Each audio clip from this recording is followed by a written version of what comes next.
Last time, I mentioned my Reiki again and introduced it. What about Reiki? So today, in this second chapter, I want to continue talking about some of the benefits of Reiki. What about Reiki? It's still the same, a tool for self-help and helping others, and it's also a form of hands-on healing. As long as you are a person, you can practice Reiki on yourself to help heal yourself, or you can help others with healing as well. In this sense, it's really useful when someone in your family or yourself gets sick, and you might not have the right medicine on hand to help yourself. Reiki is a temporary method you can use to relieve discomfort. Of course, for example, if I have a gout attack and I use Reiki, can I save myself? No, it can't save you right away. It can't immediately relieve that kind of acute pain. In that case, you might really need to eat a low-fat diet, take gout medication, or use acupuncture to ease the urgent pain. You still definitely need medication or a doctor's help. So when is Reiki really helpful for yourself?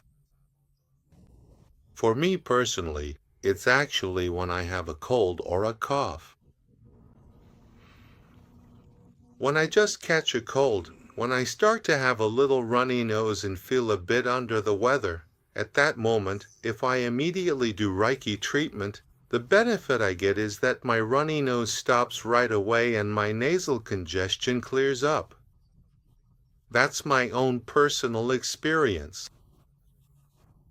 Also, for example, when you feel a bit sluggish or dull, if you immediately give yourself a Reiki treatment, you can open up your own energy field and meridians, which will improve your immunity and other aspects as well.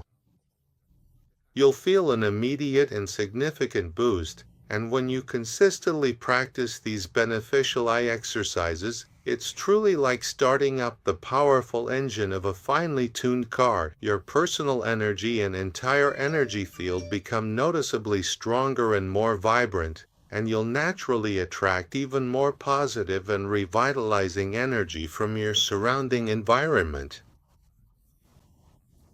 All of these various and diverse methods are indeed ways in which the practice of Reiki can be a truly great and significant help to yourself or to others.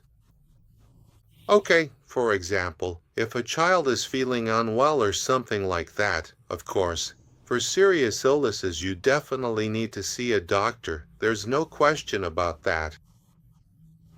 But when you don't have immediate access to a qualified doctor, or even if you simply cannot find a suitable medical professional, utilizing some traditional Chinese methods, such as carefully pressing on specific meridians and acupoints, along with ancient practices like Reiki, and perhaps gently rubbing some medicated oil or balm at home, these readily available and often effective approaches can have a remarkably quick and truly significant positive effect in dealing with your immediate discomfort or minor illness.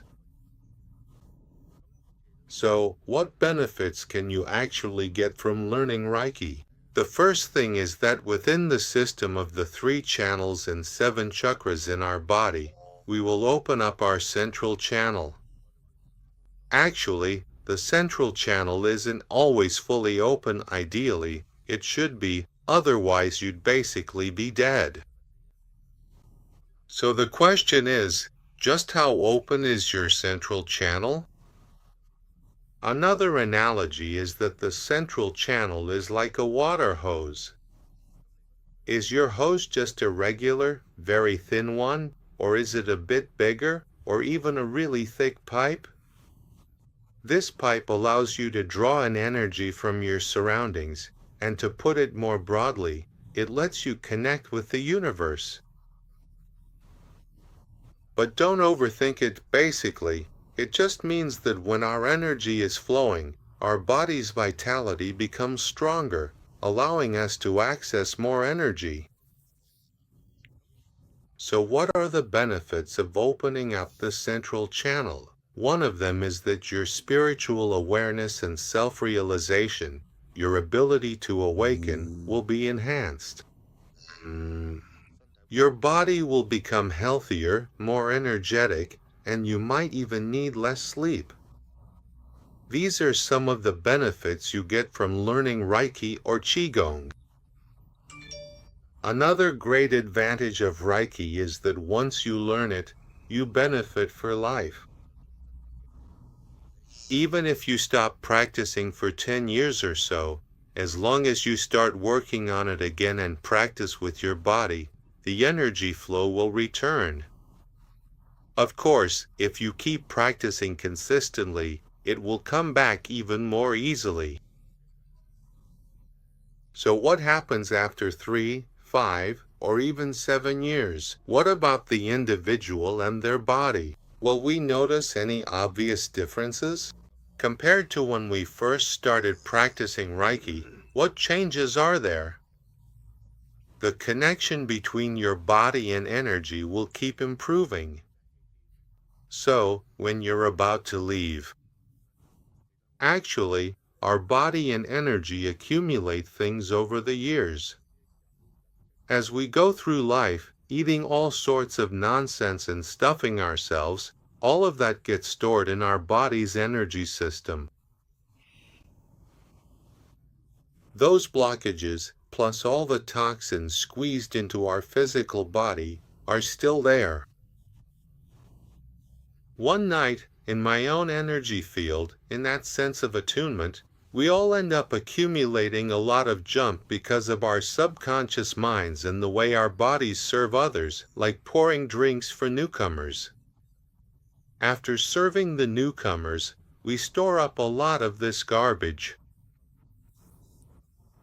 So, these things end up poisoning us and affecting our spiritual connection. Actually, there's already a method called Jingwang Dama. If you use it, sometimes things will be released. You might even say, oh, when the express delivery comes out quickly, there will be some stuff inside. So what about my stuff? When you get moving, the most dynamic, the most competitive QMB, you can even take your stuff with you inside, and your bright side too. Maybe as soon as you start, it builds up your courage, and if you really take your stuff with you, whether you go or not, you'll be together with Ching in the corner like two wolves, together with Mom. So, what about the complexion of that body? The skin and everything else just keeps getting better and better. So being flexible, being agile, there's a benefit to that, right? And when you're in a good mood, when your body feels comfortable, you can even mess around with me inside. For example, you have to get past that castle to have the right. I also have to get past this to take good care of myself. We finally get to eat, finally take turns, even when it's tough, and being flexible helps me too. But then again, sometimes when your body goes too deep, it might not feel that comfortable. So at worst, you just end up sleeping with your bedmate. Other people don't get involved, and poison doesn't get involved. Actually, we don't have that much. Sometimes we just focus on the body, just thunder and rain. In daily life, thunder and rain always press down, and when there's a lot of rain, it floods the city and causes problems in the heart. If you get past it physically, you'll be healthy and able to move on, but if you don't, you just put on a show. After the clouds and thunder, maybe this or that turns into something else, something outside the mountain, who knows what. Thunder, fire, thunder, these things last a lifetime, but everyone has to go through the same thing. Only some things, based on my own experience, are actually useful. Personally, I grew up a bit overweight, so I have regular checkups at the hospital. I go back for follow-ups, like checking my blood pressure, diabetes, and so on. Because I'm overweight, I tend to accumulate more fat, which can lead to issues like cardiovascular and cerebrovascular diseases. Sometimes, these problems can come together inside the body, especially when the weather is really gloomy, or when you feel scared or panicked. Sometimes even people with AIDS might feel uncomfortable. So what I want to tell you is this. Even if something happens in our area, as long as it's safe, you can call for help or go teach others what to do. But if it's really serious, you can just check your phone and dial 999 to call an ambulance to take you to the hospital. So what should you do? For example, if you need to go to the ideal hospital, or if your infection is so severe that you have to go to the hospital, then you should find a healthcare provider to treat you. This is also a very effective way to help yourself truly relax and significantly relieve stress. Just carefully follow the proper steps and diligently help yourself move forward. When you genuinely get some much-needed relief, you can certainly keep going, and you should definitely feel much more at ease. Because it's already getting dark, and with the bombings going on around, sometimes when you look around, it's easy to start wondering if that person's anxiety or panic will flare up. So while searching for help, you can also use Reiki. It can really help individuals as well.